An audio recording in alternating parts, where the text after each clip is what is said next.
చట్టం వచ్చింది. అదేవిధంగా ఇంకొక విషయం, ఈ మధ్యలోనే 3 కొత్త చట్టాలు వచ్చాయి తెలుసా మీకు ఎవరికైనా? రీసెంట్ ఇంప్లిమెంట్ అయింది ఈ మధ్యలోనే. అవేంటివి? పిల్లలను ఎవరైనా అమ్మినా కొన్నారా ఇద్దరు జీవితాల్లో జైల్లో ఉన్నారు.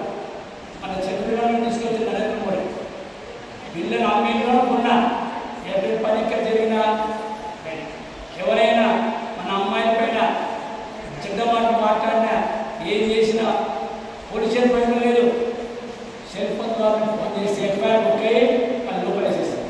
ఇది రెండో చట్టం.